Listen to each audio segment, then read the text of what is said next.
तो आज का वीडियो dy बटे dx का ज्यामितीय अर्थ से संबंधित है। ज्योमेट्रिकल मीनिंग ऑफ dy बटे dx। तो चलिए वीडियो शुरू करते हैं, लेकिन इससे पहले पिछले वीडियो में फंक्शन के जो कंसेप्ट के बारे में चर्चा किए थे उसको थोड़ा सा रिवाइज कर लेते हैं, क्योंकि बिना उसके आप इसे अच्छे से नहीं समझ पाएंगे। सबसे पहले हमने उसमें एक x अक्ष लिया था, एक y, और ये एक्स वाई तल है, ये मूल बिंदु है। ये कोई फंक्शन है y equal to f x.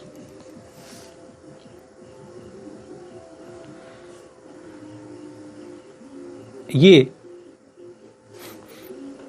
x1 बिंदु है x अक्ष पर, तथा ये x2 बिंदु है। पिछले वीडियो में बताए थे कि इस पॉइंट का कोऑर्डिनेट क्या होगा, तो इसके लिए x और y कोऑर्डिनेट लिखना पड़ेगा। x कोऑर्डिनेट तो x1 ही है और y कोऑर्डिनेट इससे निकल जाएगा, y equal to f x है। तो x कोऑर्डिनेट पहले लिखिए, तो ये हो जाएगा x1, और y कोऑर्डिनेट लिखने के लिए y is equal to f x में x के बदले x1 रख दीजिए। तो यहाँ देखिए y equal to f x है ना, तो x1 पर हमको देखना है, तो ये रख दीजिए एफ x1। तो मान लेते हैं कि ये y1 हुआ। इसी प्रकार से हम y2 के लिए लिखेंगे y2 is equal to f x two. उसका भी काम होगा ही।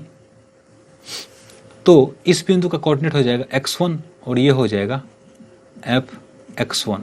इसे y1 भी मान सकते हैं हम। यहाँ देखिए इस बिंदु का कोऑर्डिनेट मानेंगे हम लोग। ये पहले x लिखते हैं, तो ये हो जाएगा x2, और ये इसका y कोऑर्डिनेट लिखना है, तो इस समीकरण में x के बदले x2 रख देने पर ये प्राप्त हो जाएगा। तो ये हो जाएगा एफ x2।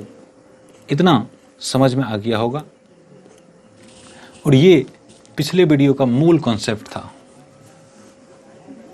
अब थोड़ी सी चर्चा डेल्टा x से संबंधित कर लेते हैं। तो जहां कहीं भी डेल्टा लिखा हो, ये डेल्टा है, त्रिभुज बना है, ये त्रिभुज, इसको डेल्टा पढ़ते हैं, DELTA, हिंदी में डेल्टा। जहां भी डेल्टा लिखा हो तो डेल्टा का अर्थ होता है चेंज, और इस चेंज का अर्थ होता है फाइनल माइनस इनिशियल। अर्थात ये कहें कि अंतिम में से प्रारंभिक को घटा देंगे तो हमें डेल्टा प्राप्त होगा। जैसे डेल्टा P अगर निकालना है तो इसका मतलब है PF माइनस PI। ये P का फाइनल मान होगा माइनस ये P का इनिशियल मान होगा। उसको अगर घटा देंगे तो डेल्टा P निकल जाएगा। इसी तरह से डेल्टा V अगर निकालना है हमको, तो इसके लिए VF माइनस VI करना पड़ेगा। VF अंतिम वेग है और VI प्रारंभिक वेग है। अगर VF को हम V2 मान लें तो ये हो जाएगा V2, VI को हम V1 मान लें, ये पहला वेग, ये दूसरा वेग। तो इस तरह से भी कह सकते हैं delta V is equal to V2 minus V1। यहाँ भी ऐसा लिख सकते हैं delta P is equal to P2 minus P1। तो ये डेल्टा का कॉन्सेप्ट समझ में आ गया होगा, लेकिन इसमें मूल बात ये है कि अंतिम में से प्रारंभिक को घटाते हैं, फाइनल माइनस इनिशियल करते हैं। ये इसका ध्यान रहे। अगर हम यहाँ अब देखें तो delta x is equal to क्या लिख सकते हैं, तो यहाँ देखिए delta x is equal to लिख सकते हैं, फिर x2 माइनस x1 लिख सकते हैं। x1 को इधर ले आइएगा तो ये हो जाएगा x1 plus delta x is equal to x2 लिख सकते हैं।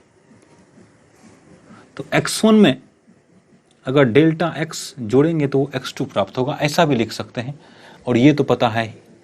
तो जब भी ज़रूरत होगा हम x2 के बदले इसको रख सकते हैं, या फिर ऐसा ही रख सकते हैं। ज़रूरत के अनुसार वैसा करेंगे।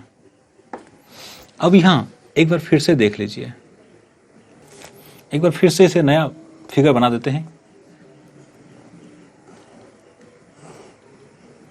ये x अक्ष है, ये y अक्ष है, ये अब की बार कुछ ने ऐसा लिया है y equal to f x, ये जो है x1 वाला पॉइंट है और ये x2 वाला पॉइंट है, तो इसका इस बिंदु का कोऑर्डिनेट हो जाएगा x1 एफ एक्स वन, ये हो जाएगा x2 और एफ एक्स टू, ये इस तरह से हो जाएगा। तो यहाँ देखिए, ये यहाँ से यहाँ तक क्या है x2 है, ये यहाँ से यहाँ तक क्या है x1 है, तो ये क्या हो जाएगा, तो ये हो जाएगा x2 माइनस x1। इसको अब आप यहाँ इससे मिला दीजिए, इसको इससे मिला दीजिए, तो ये हमारा जो है, ये तो x2 माइनस x1 है, तो पीछे ही लिखे थे x2 minus x1 is equal to delta x, तो इसको मान सकते हैं क्या डेल्टा x, नहीं तो फिर यह x2 माइनस x1। अब यहाँ आइए, ये पूरा यहाँ से यहाँ fx2 है,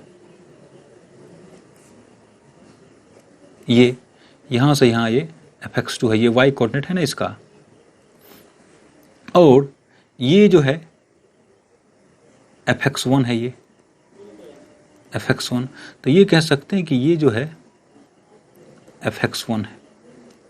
तो ये कितना हुआ, तो ये पूरा fx2 ये और fx1, तो ये हो जाएगा ये fx2 माइनस fx1, ये होगा। अभी तत्काल ये रेखा हो गया है, मान लीजिए कि ये कर्व है, ये कुछ ऐसा होता, ऐसा मान लीजिए कि ऐसा होता, तो इस बिंदु से एक रेखाखंड दोनों बिंदु को मिलाने वाला खींचिए, तो ये इस तरह का होगा, कुछ इस तरह का एक रेखाखंड होगा जो x अक्ष को यहाँ काट रहा है। मान लिया जाए कि ये धनात्मक x अक्ष के साथ थीटा कोण बना रहा है, ऐसा पिछले वीडियो में बता चुके हैं। अगर आप लोग नहीं समझ पा रहे हैं तो पिछला वीडियो देख लीजिए। तो ये कोण भी हो जाएगा थीटा, क्योंकि संगत कोण है। अब इस बिंदु को a मान लीजिए, इसको b मान लीजिए और इसको c मान लीजिए। तो यहाँ हम त्रिभुज ABC में हम क्या लिख सकते हैं, त्रिभुज ABC में लिख सकते हैं tan theta is equal to BC by AC।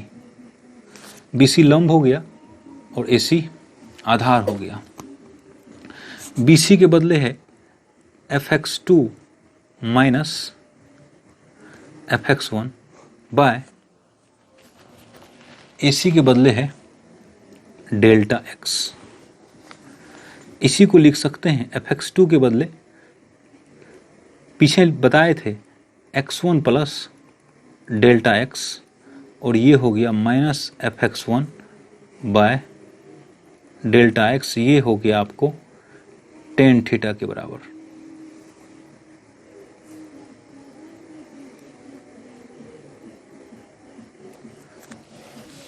इतना समझ में आ गया होगा। अब हम लोग dy/dx के ज्यामितीय अर्थ को देखते हैं। तो अब मान लीजिए कि ये x अक्ष है और ये y अक्ष है,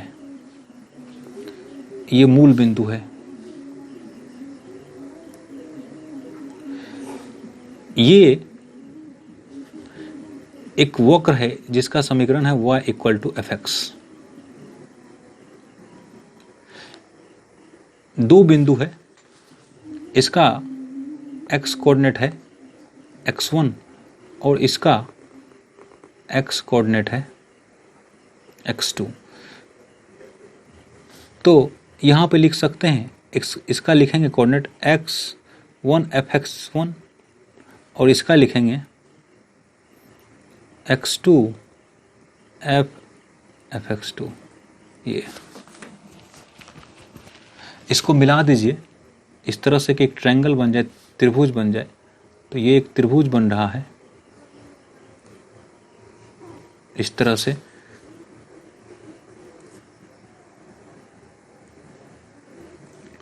तो ये एक तरह से कह सकते हैं कि पिछले वीडियो में बताए थे कि दो बिंदुओं को मिलाने वाली रेखा की ढाल यदि दोनों के कोऑर्डिनेट दिए हो तो इस तरह से इसका भी कोऑर्डिनेट दिया है, इसका भी कोऑर्डिनेट दिया है। अभी हम इसको और पीछे ले जाना चाहते हैं, तो ये एक्स अक्ष को थीटा कोण पर काटा है, लेकिन ये रेखाखंड जो है ये अभी छेदक रेखा है, मतलब काट रहा है इस वक्र को। तो इसका ढाल कितना होगा, ये थीटा कोण बना रहा है ना, पिछले स्लाइड में निकाल दिए थे कि ये हो जाएगा f x two minus f x one, और ये हो जाएगा डेल्टा एक्स। तो यहाँ लिखे थे tan theta is equal to f x two minus f x one by delta x, इसी को लिखे थे f x one plus delta x minus f x one by delta x, ये टेन थीटा है।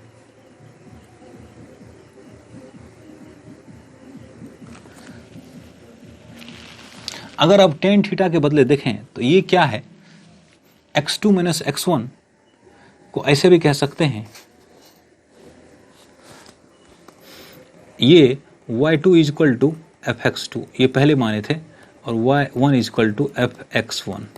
तो यहाँ लिख सकते हैं f x two minus x one, इसको एक मान लिया जाए अभी तब, तो ये लिखा जा सकता है कि tan theta is equal to f x two है ना, एफ एक्स टू के बदले लिखते हैं y2 minus f x one है तो y1 बाय यहाँ हो गया डेल्टा एक्स। तो पहले बता दिए थे y2 माइनस y1 को लिखेंगे डेल्टा y, यहाँ हो गया डेल्टा एक्स। तो ये हो गया tan theta is equal to delta y by delta x. इसको समीकरण 2 मानिए और इसको 2 मानिए और इसको 3 मान लीजिए। तो यहां तो लिखे हैं, यहां समीकरण 1 से लिखे हैं, तब ये आया है, तो ये 2 हुआ, ये 3 हुआ। अब समीकरण 2 एवं 3 से हम देखते हैं क्या। यहां देखिए टेन थीटा के बदले है delta y by d delta x, यहाँ है टेन थीटा के बदले ये, तो इससे क्या ये कह सकते हैं कि delta y by delta x is equal to हो जाएगा f x one plus delta x minus f x one by delta x. अगर यहां x1 के बदले x मान लें, नहीं तो रहने दीजिए x1 ही। अब यहां देखिए ये delta y by d x जो है, ये है आपको छेदक रेखा की ढाल।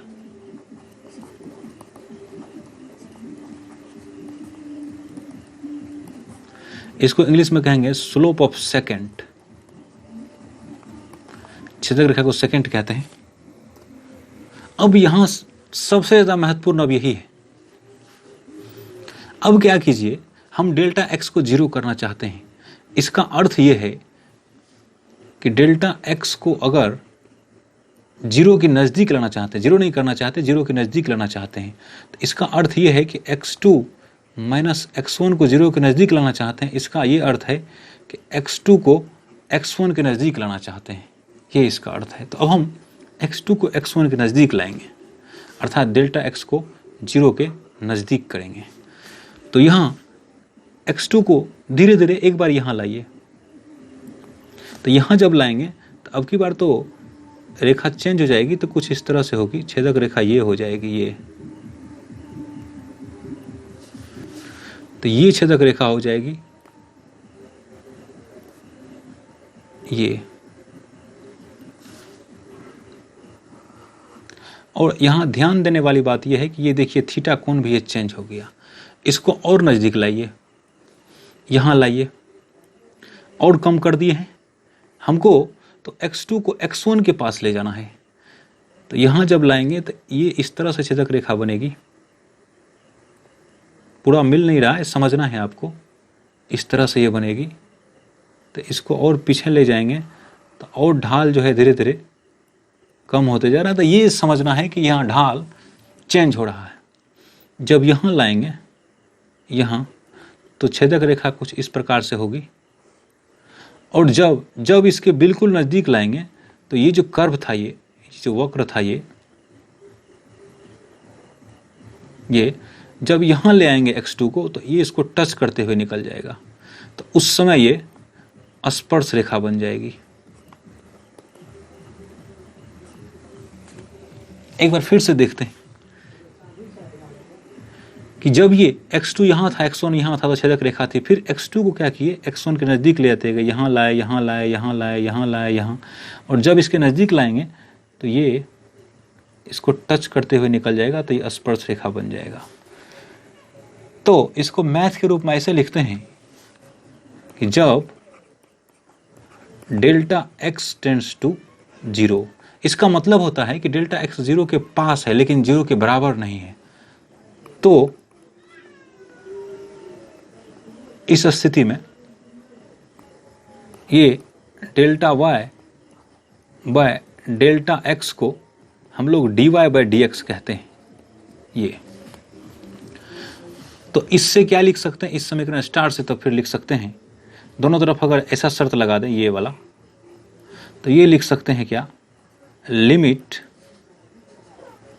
Delta x tends to 0 delta y by delta x is equal to limit delta x tends to 0। इससे घबराना ही नहीं लिमिट से, इसका अर्थ है कि 0 के पास आ जाए तो क्या होगा। तो यहाँ लिख सकते हैं f x1 plus delta x minus f x1 by delta x।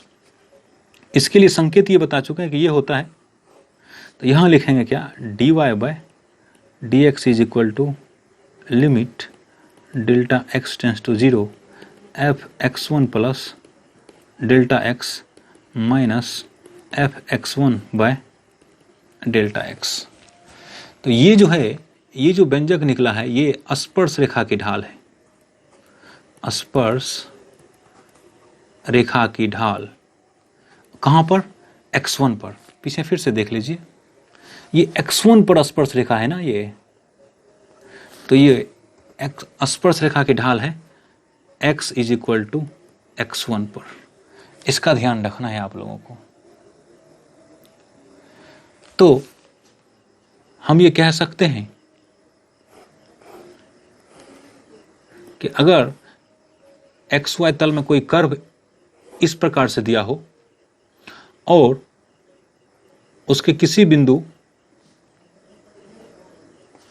X पर हमें अगर स्पर्श रेखा खींचनी हो और उसकी ढाल ज्ञात करनी हो, ये y is equal to fx है, तो उसके ढाल के लिए हम लोग ये लिख सकते हैं कि dy बाय dx, उस स्पर्श रेखा की ढाल ये है, ये स्पर्श रेखा की ढाल है, लिख सकते हैं क्या, limit delta x tends to 0 f, उसमें देखिए उसमें x1 लिया था, यहाँ x ले रहे हैं, तो लिख सकते हैं fx plus delta x minus fx bye delta x। Delta s same रहेगा, यहाँ जो चेंज करेंगे वो, अगर यहीं पे हम यहाँ का चाहें, ये बिंदु अगर a है तो हम क्या लिख सकते हैं, a पर x is equal to a पर स्पर्श रेखा की ढाल इज इक्वल टू हो जाएगा limit delta x tends to 0 f a plus h लिखेंगे, क्योंकि अब की बार h नहीं, delta x, a plus delta x minus f a by delta x। किसी किसी किताब में ये a समझ में आ गया, जहाँ पे निकालना है, अगर x पे निकालना है तो फिर x रखेंगे, a पर निकालना है तो x रखेंगे। किसी किसी किताब में डेल्टा x को h भी माना जाता है। यदि delta x is equal to h, math की किताब में अक्सर यही मिलेगा, तो dy by dx is equal to ऐसा लिखा जाएगा, limit s tends to 0 f, यहाँ हम बिंदु x मान रहे हैं तो x plus h minus f x by H. ये अगर हम बिंदु A पर लेते x बराबर a पर स्पर्श रेखा की ढाल इसको व्यक्त करने का भी तरीका है dy बाय dx, ऐसे लिख देते हैं x is equal to a। तो इसका मतलब है कि dy बाय dx निकालना है और x बराबर a पर, तो इसको लिखेंगे limit h tends to 0, h या डेल्टा x जो लिखना है वो लिखिए। यहाँ f x के बदले a है तो यहाँ लिखेंगे a प्लस, यहाँ h मान लिए हैं तो a plus h minus f a by H, ये उसका फॉर्मूला हुआ।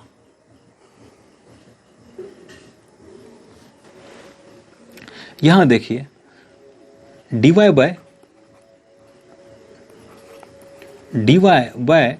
dx को लिखने के भी तरीके हैं, को ऐसे सूचित करते हैं, y1 से सूचित करते हैं या y डैश से सूचित करते हैं या f डैश x से भी सूचित किया जाता है। तो dy बाई dx लिखिए या y1 लिखिए या y डैश लिखिए या f डैश x लीजिए, सब का अर्थ होता है कि उस बिंदु पर स्पर्श रेखा की ढाल। तो सामान्य रूप से ये कह सकते हैं कि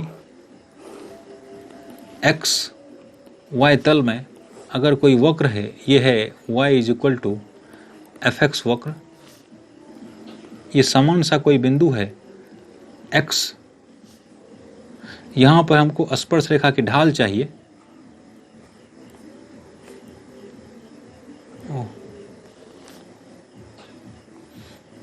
यहां मानिए यहां स्पर्श रेखा की ढाल चाहिए, तो ये होगा स्पर्श रेखा ये है, इसकी ढाल चाहिए, तो इसके लिए आप लिख दीजिए dy by dx is equal to limit delta x tends to 0 f x plus delta x minus f x by delta x is equal to, इसके बदले और क्या लिख सकते हैं, ये y बराबर एफ एक्स है ना, तो इसको ऐसे लिखते हैं एफ डैश एक्स भी लिखते हैं या बराबर y डैश लिखते हैं। ये सब तीनों संकेत के तरीके हैं। तो ये किसी भी फलन का डिफरेंशिएशन निकालने का ये तरीका है, या फिर ये कहें कि किसी भी वक्र के किसी बिंदु पर ढाल निकालने का ये तरीका है। इसके संबंध में विशेष चर्चा और अगले वीडियो में की जाएगी। अभी तो सिर्फ बैकग्राउंड ही तैयार किए हैं, इसके बाद इसके फॉर्मूले के बारे में चर्चा करेंगे कि कौन कौन से इसमें महत्वपूर्ण फॉर्मूले हैं। तो आज की वीडियो में इतना ही, धन्यवाद।